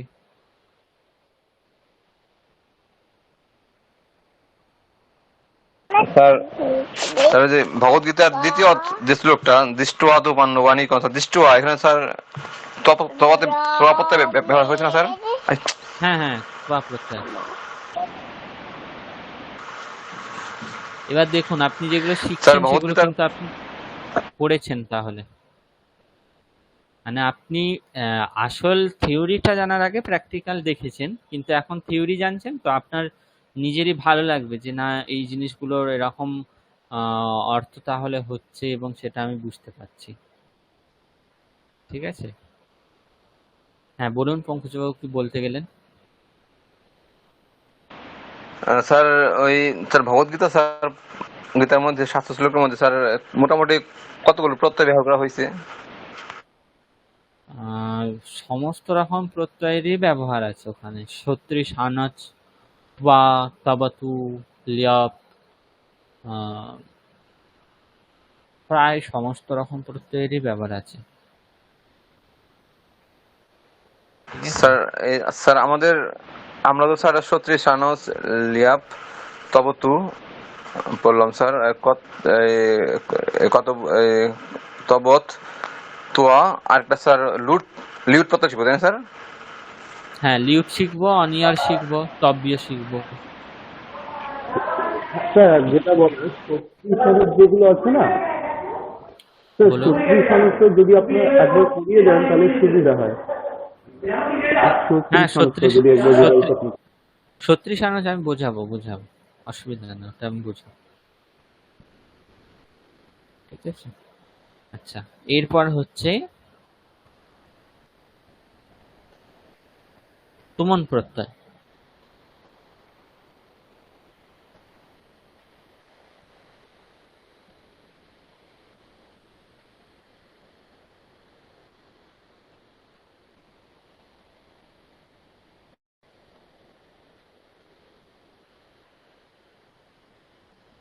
স্ক্রিনটা দেখা যাচ্ছে?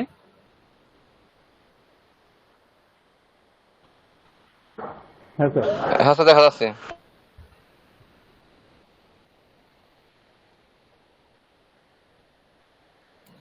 বাকি আগের প্রত্যয়গুলোর মতো এখানেও দেখতে হবে।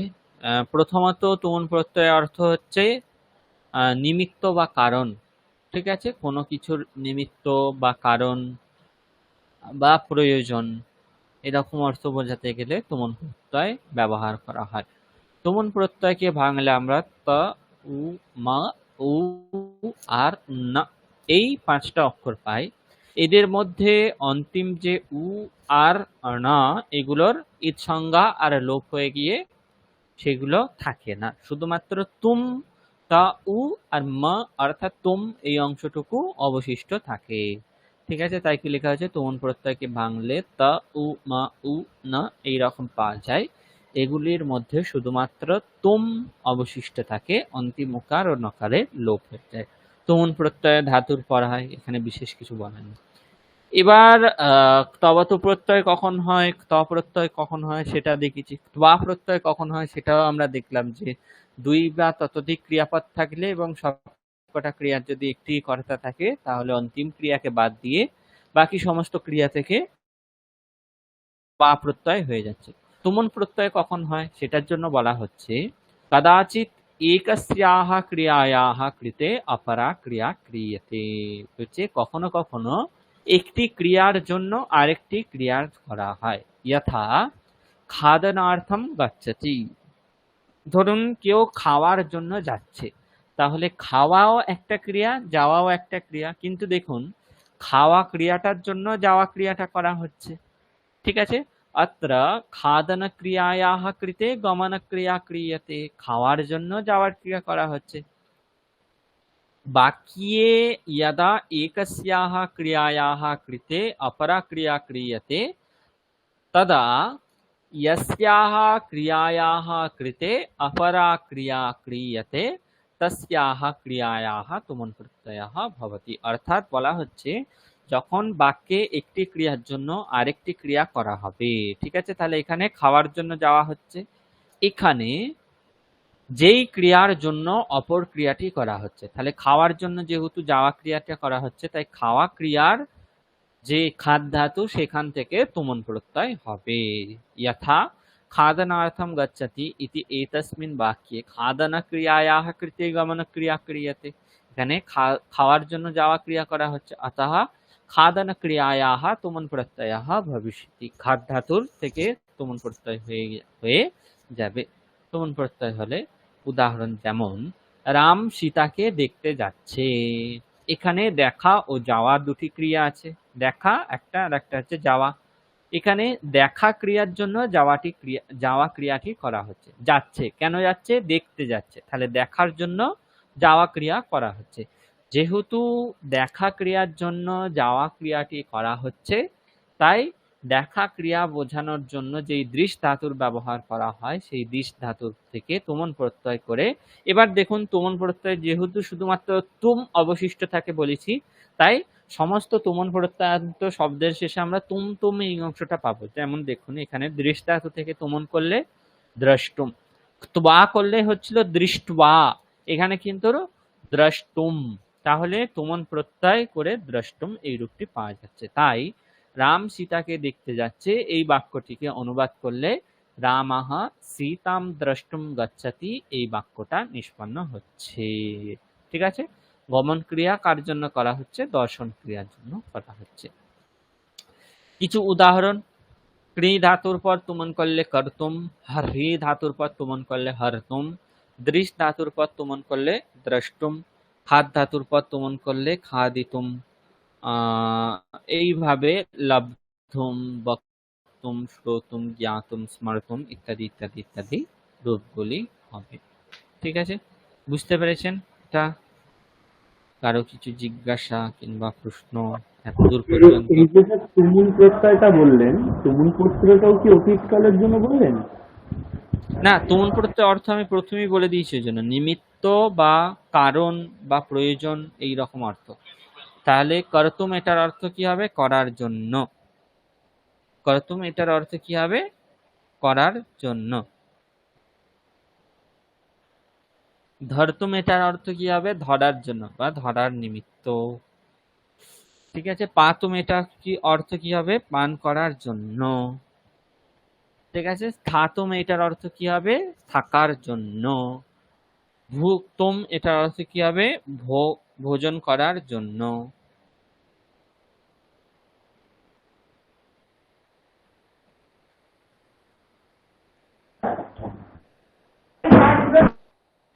ঠিক আছে, হ্যাঁ স্যার, তার মানে জন্য অর্থে এটা ব্যবহার হবে। হুম হুম হুম। অর্থাৎ চতুর্থীর দ্বারা আমরা যে অর্থ বোঝাই, সেই অর্থ যদি বোঝানো হয় তাহলে হবে।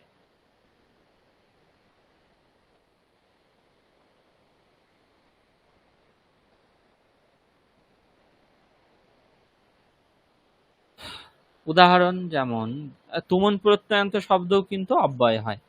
ঠিক আছে, তুমুন প্রত্যয়ান্ত শব্দেরও ৩ লিঙ্গে ৩ বচনে আর ৩ বিভক্তিতে কোনো চেঞ্জ হয় না। ঠিক আছে, ত্বা প্রত্যয় যেমন অব্যয় হয়, ত্বা প্রত্যয়ান্ত শব্দ, তেমন তুমুন প্রত্যয়ান্ত শব্দ অব্যয় হয়, সেগুলোরও কোনো চেঞ্জ হয় না।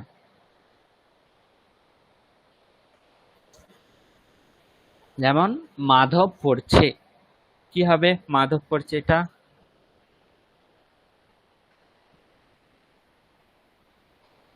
মাধবः পঠতি। হুম। মাধব বই পড়ছে,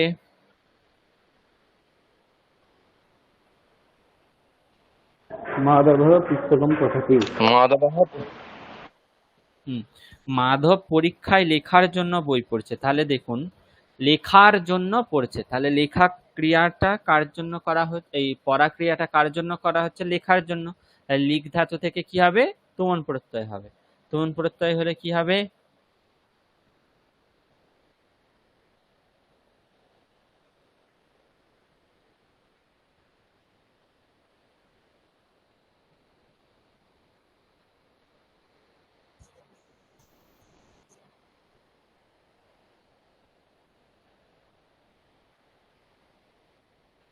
লিখিতম। লিখ ধাতু থেকে তুমন করলে কি হয়?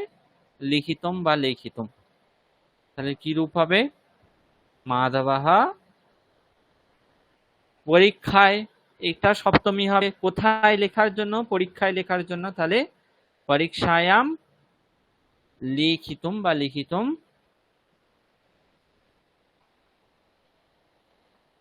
পঠতি। মাধবः পরীক্ষায়াম লিখিতম পুস্তকম পঠতি। বুঝতে পেরেছেন কিভাবে হলো? হ্যাঁ স্যার, বুঝতে পেরেছি স্যার। এবার এটা করুন।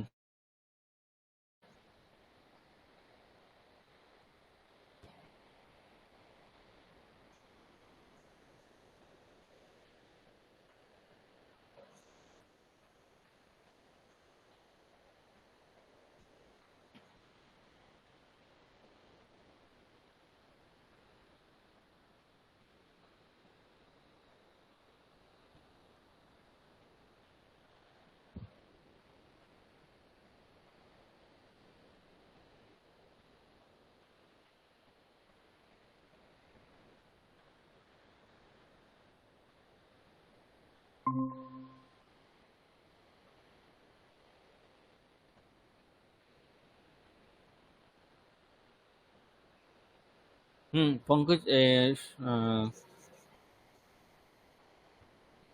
রাজদীপ বাবু, বাক্যটা দেখতে পাচ্ছেন তো? হ্যালো?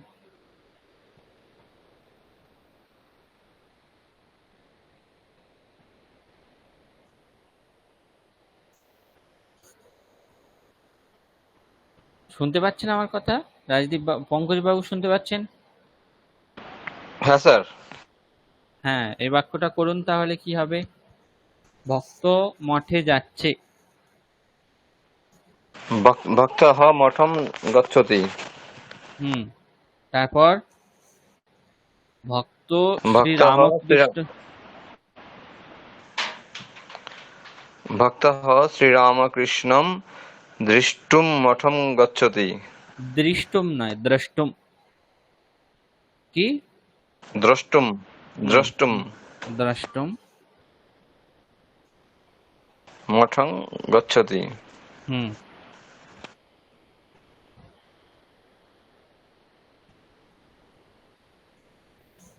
তারপর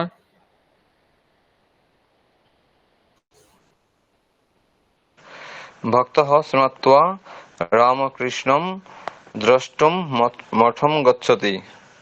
হুম।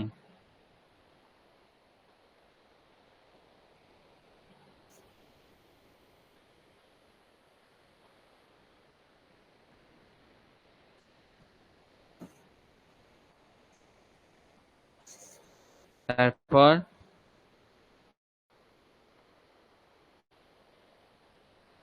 স্যার দেখতে গিয়ে, এটা স্যার কি হবে স্যার? দেখতে গিয়ে, দেখে প্রসাদ গ্রহণ করতে হলে ঠিক ছিল। দ্রষ্টুম হ্যাঁ, দৃষ্টুয়া দ্রষ্টুম। হয়তো, কিন্তু দেখতে গিয়ে। দ্রষ্টুম। তারপর গত্বা। দ্রষ্টুম গত্বা। তাহলে স্যার হবে ভক্তঃ স্মৃত্বা শ্রীরামকৃষ্ণ মঠম দ্রষ্টুম গত্বা প্রসাদম গৃহ্ণাতি। গৃহ্ণাতি। তারপর স্যার ভক্তঃ স্মৃত্বা মঠম রামকৃষ্ণম দ্রষ্টুম গত্বা প্রসাদম গৃহ্ণাত্বা গৃহীত্বা গৃ- হ্যাঁ। গৃহম গচ্ছতি।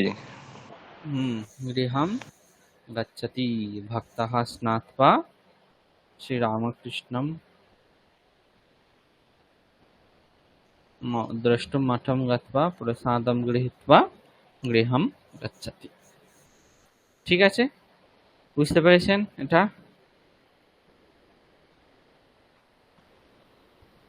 তাহলে তুমুল প্রত্যয় বোঝা গেছে তো পঙ্কজ বাবু? হ্যাঁ স্যার, মোটামুটি বুঝতে পেরেছি স্যার। হুম।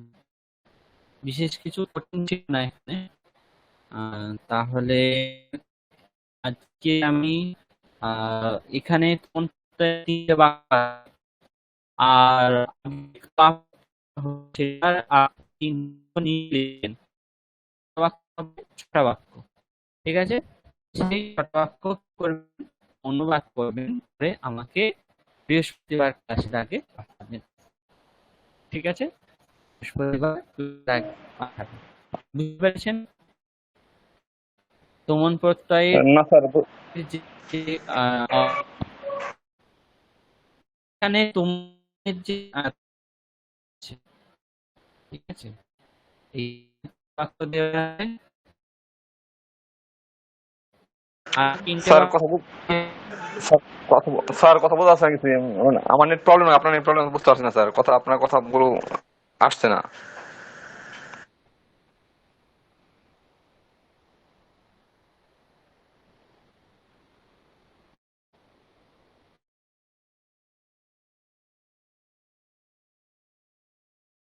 অঙ্ক শুনতে পাচ্ছেন? হ্যাঁ স্যার, হ্যাঁ স্যার এখন শোনা যাচ্ছে।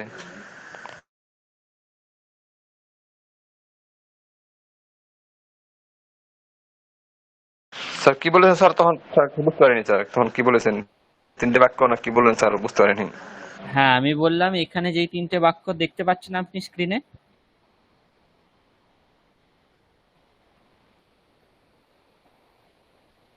হ্যাঁ স্যার দেখা যাচ্ছে। এই 3টে বাক্য, আর ত্বা প্রত্যয়ের জন্য নিজস্ব 3টে বাক্য আপনি নিজে তৈরি করবেন। ঠিক আছে, টোটাল 6টা বাক্য করে পাঠাবেন। এটা হলো বাড়ির কাজ। বুঝতে পেরেছেন পঙ্কজ বাবু?